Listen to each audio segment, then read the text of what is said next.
seeing what the world has to offer, trying to continue to move in directions that are hopeful and positive, because we really don't have a choice. And every year, every season brings its own demands and rewards, and we're in a challenging time now. I say that if you are lucky enough to have certain gifts, particularly of leadership, it's not enough to just use it to your own benefit, whether it's in business or investing, but that if you have that capacity, then you should use it outside of your own immediate interest.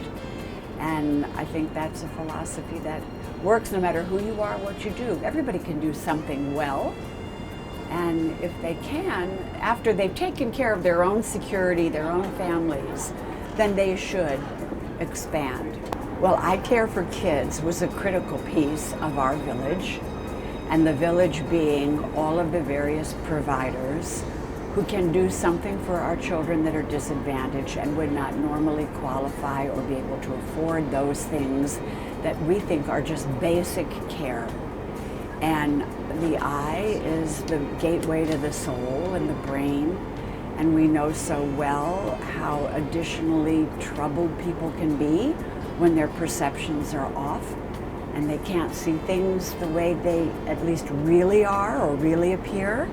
We can always compensate, but how unfair is it for a child who's already compensating in so many other ways to have to compensate for their vision? If just by a blink of the eye, someone like you and this organization can come forward, examine them, provide them with glasses, and their world changes, their life changes. And recognizing that is a very inspirational aha moment, and it extends to an awful lot of things.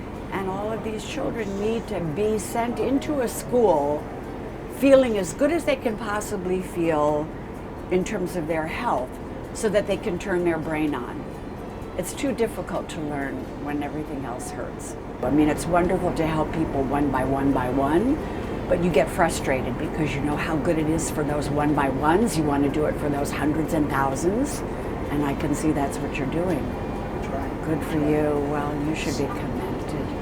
You want to become that thing, that go-to service that they know is dependable, reliable, credible, and will be there year after year.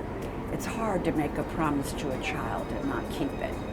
We all try to do our part as best we can with time that we're allowed to use.